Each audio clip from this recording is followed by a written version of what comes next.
सादर जय सिया राम। प्रिय दर्शकों, सादर नमस्कार। मैं आचार्य प्रमोद मिश्र आप सभी का हार्दिक स्वागत और अभिनंदन करता हूं।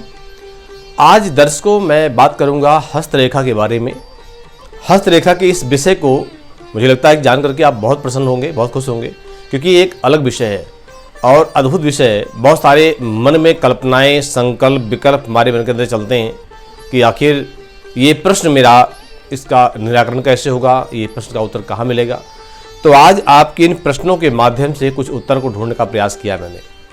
आज हम ये जानेंगे कि वो हथेली में कौन सी रेखा होती है, इसके माध्यम से पता चलता है कि आपकी लव मैरिज होगी या अरेंज मैरिज होगी। दूसरी बात, विवाह को लेकर के हस्तरेखा के माध्यम से कुछ बातों का ध्यान रखते हुए आज हम 5 बातें आपको ऐसी बताएंगे जिसके माध्यम से आप समझेंगे हस्तरेखा का एक विज्ञान। तो दर्शकों, आपकी हथेली की रेखा भी आपको बताती है कि आपकी लव मैरिज होगी या अरेंज मैरिज होगी। इस रेखा से आप अपने जीवन साथी के बारे में बहुत कुछ जान सकते हैं। इस रेखा से यह भी पता चलता है कि आपकी शादी यानी आपका विवाह कौन सी उम्र में होने वाला है, कौन सी आयु में आपका विवाह होगा। हर व्यक्ति के लिए उसकी पर्सनल लाइफ बहुत ही मायने रखती है। हर कोई अपना भविष्य जानने की इच्छा रखता है कि उसकी शादी कब और किससे होगी। इस बारे में हस्तरेखा शास्त्र में काफ़ी बातें लिखी गई हैं, बताई गई हैं। आपकी रेखाएं आपकी लव लाइफ के बारे में कई राज खोलती हैं। इन रेखाओं को देखकर विवाह, प्रेम और विवाह के बाद रिश्तों की गहराई के बारे में एक अंदाजा लगाया जा सकता है। आप भी अगर ये जानना चाहते हैं कि आपकी हाथों की रेखाएं यह समझने में आपकी मदद कर सकती हैं, तो जानते हैं खास बातें। पहली, क्या होती है विवाह रेखा, जिसे आप इंग्लिश में कहते हैं मैरिज लाइन, विवाह रेखा। तो हस्तरेखा के अनुसार छोटी उंगली के नीचे, यानी छोटी उंगली हो गई, इसके नीचे यहाँ पर, और हृदय रेखा ये होती है। हृदय रेखा के ऊपर और उंगली के नीचे बाहरी भाग से आरंभ होकर के बुध पर्वत की ओर जाती हुई रेखा को विवाह रेखा कहते हैं। यहाँ से छोटी रेखा जाती है, ये है बुध पर्वत, ये विवाह रेखा यही होती है।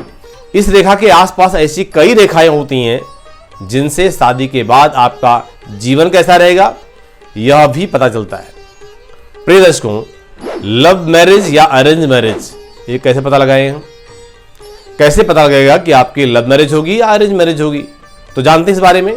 हस्तरेखा शास्त्र के अनुसार जिस व्यक्ति की विवाह रेखा पर एक वर्ग का निशान बनता है उसकी लव मैरिज होती है।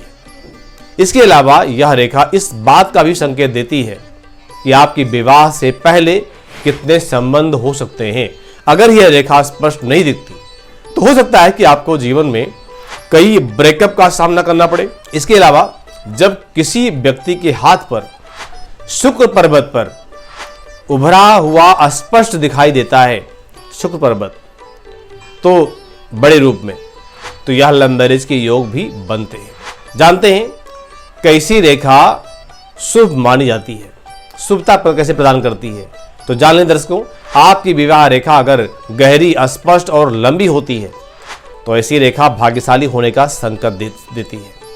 इससे यह पता चलता है कि आपका जीवन प्रसन्न रहेगा या प्यार से भरपूर रहेगा, आपका लाइफ पार्टनर आपसे बहुत प्रेम करेगा और आप दोनों के बीच बेहतर से बेहतर तालमेल अच्छे रहेंगे। चलो जान लेते हैं कब होती है विवाह रेखा में देरी। तो ज्योतिष शास्त्र के अनुसार जब कुंडली में मंगल का अशुभ प्रभाव होता है तो विवाह में बहुत देरी हो जाती है। व्यक्ति चाहे कितनी भी कोशिश करे, लेकिन किसी न किसी कारण से वजह से उसके विवाह में देरी हो सकती है या हो जाती है। हस्तरेखा शास्त्र में भी ऐसी रेखा होती है जो विवाह में देरी का इशारा करती है। माना जाता है कि अगर विवाह रेखा को कोई अन्य रेखा काट दे या विवाह रेखा में क्रॉस हो तो विवाह में देरी अवश्य हो जाती है। अगला विषय जानते हैं कि कब होती है शादी में जल्दी, यानी विवाह जल्दी कैसे होता है, कौन से लक्षण होते हैं हस्तरेखा में। तो दर्शकों, विवाह रेखा के पास त्रिशूल जैसा कोई निशान होने पर व्यक्ति का पार्टनर उसे बहुत प्रेम करता है। हृदय रेखा के पास विवाह रेखा के होने से व्यक्ति की शादी 20 से 22 साल की आयु में होने की पूरी संभावना रहती है। इससे व्यक्ति की जिंदगी में, जीवन में भी कई उतार चढ़ाव भी आते हैं। तो इसको मुझे लगता है कि हस्तरेखा शास्त्र के माध्यम से आपको बहुत कुछ प्राप्त हुआ होगा, बहुत कुछ ज्ञान प्राप्त हुआ होगा।